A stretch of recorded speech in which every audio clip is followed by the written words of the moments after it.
IT job కోసం చూస్తున్నారా? ఐటీలో కెరియర్ బిల్డ్ చూసుకోవాలనుకుంటున్నారా? అయితే సమాధానం కోడింగ్ ట్యూటర్.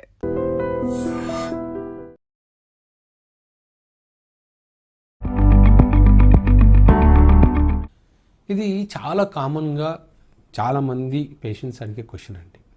అంటే పార్ట్నర్తో కలిసినప్పుడు నేను సెక్స్ సామర్థ్యాన్ని న్యాచురల్గా ఎలా పెంచుకోగలుగుతాను, లేదా మెడిసిన్స్తో ఎలా పెంచుకోగలుగుతాను అనేది జనరల్గా ఈ క్వశ్చన్.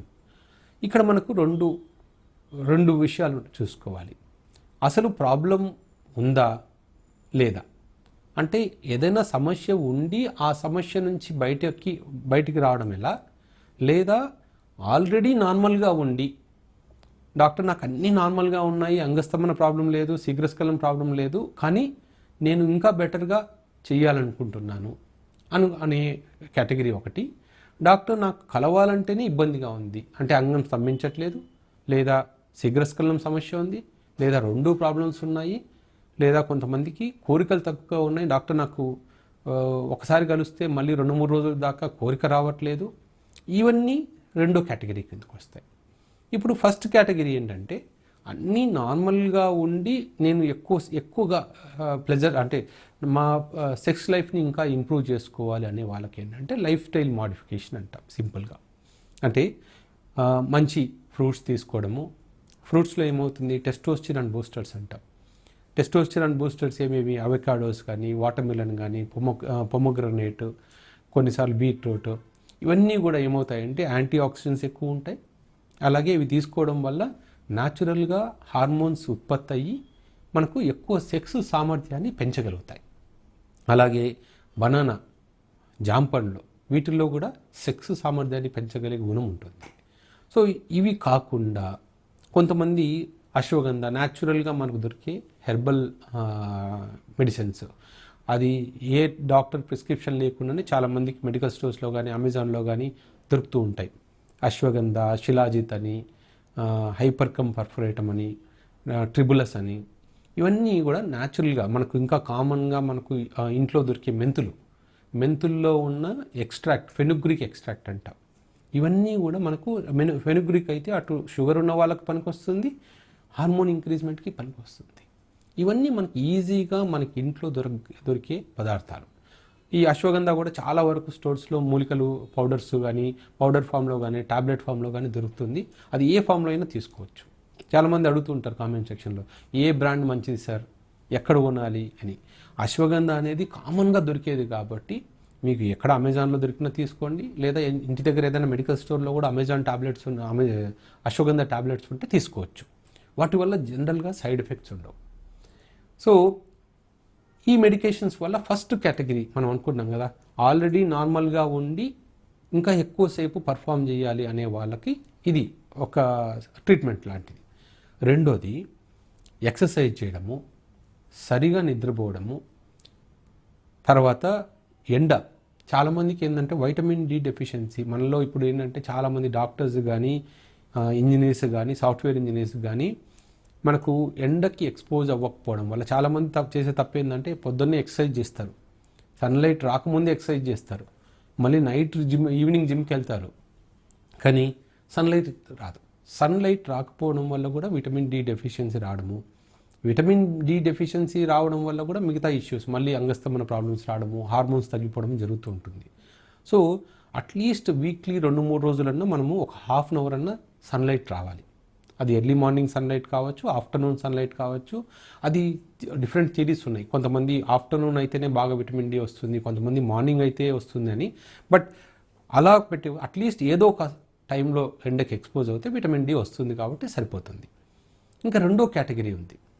ఎవరికైతే ప్రాబ్లమ్స్ ఉన్నాయో, అంటే మనం అనుకున్నట్టు అంగస్తంభన ప్రాబ్లం కానీ, శీఘ్రస్ఖలనం కానీ, లేకపోతే హార్మోన్స్ తగ్గిపోవడం కానీ, ఇలాంటి ప్రాబ్లమ్స్ ఉన్నవాళ్ళు జనరల్గా న్యాచురల్గా ట్రై చేయాలి అంటే వన్ మంత్ ఇవన్నీ ట్రై చేయొచ్చు. నేను చెప్పినవన్నీ రెగ్యులర్గా ఎక్సర్సైజ్ చేయడము, వారానికి అట్లీస్ట్ 5 రోజుల పాటు రోజుకి అరగంట అయినా ఏదో రకమైన ఎక్సర్సైజ్ చేయాలి. అది మీరు రన్నింగ్ చేస్తారా, జాగింగ్ చేస్తారా, లేకపోతే థ్రెడ్మిల్ మీద వర్క్ చేస్తారా, లేకపోతే స్కిప్పింగ్ కానీ, స్విమ్మింగ్ కానీ, ఇవన్నీ మనము కార్డియో ఎక్సర్సైజెస్ అంటాం.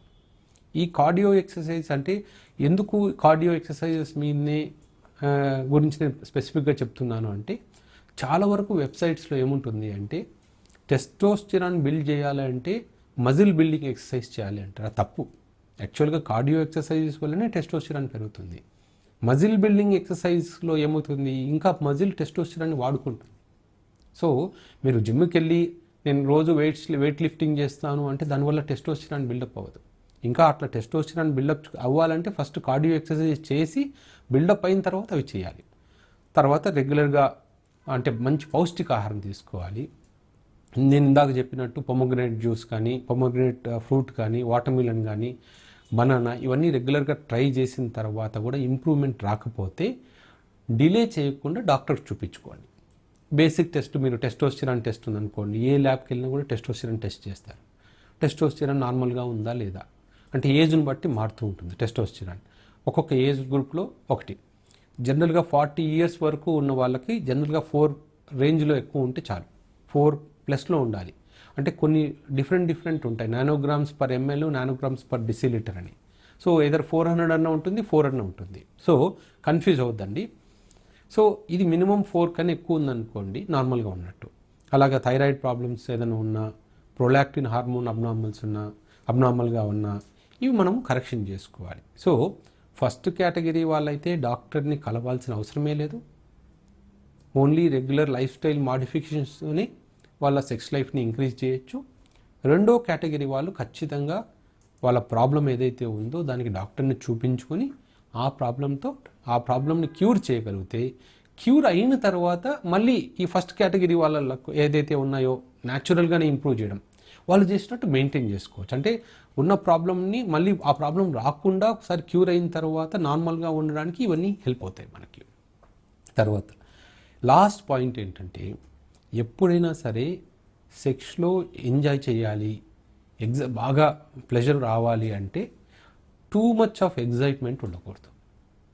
సెక్స్ అనేది చాలా ఫాస్ట్గా చేయాలి, ఎంత ఫాస్ట్గా చేస్తే అమ్మాయికి అంత తృప్తి అనేది రాంగ్ క్యాలిఫికేషన్. మీరు ఏ అమ్మాయిని అడిగినా కూడా ఇప్పుడు ఓన్లీ మీరు పార్న్ మూవీస్లో చూస్తేనే అలా ఉంటుంది తప్ప, నార్మల్గా ఉన్నప్పుడు అమ్మాయిలు ఎప్పుడు ఫాస్ట్గా చేయాలనుకోరు, ఎక్కువసేపు చేయాలనుకుంటారు. మీరు స్లోగా స్ట్రోక్ చేసినా కూడా ఎక్కువసేపు చేయాలనుకుంటారు, వాళ్ళతో ఎక్కువసేపు మాట్లాడాలనుకుంటారు, ఎక్కువ టైం వాళ్ళతో స్పెండ్ చేయాలనుకుంటారు. సో అందుకని ఫోర్ ప్లే అనేది ముఖ్యం. ఫోర్ ప్లేలో ఎక్కువ టైం స్పెండ్ చేయండి, మీ పార్ట్నర్తో ఎక్కువసేపు మాట్లాడండి.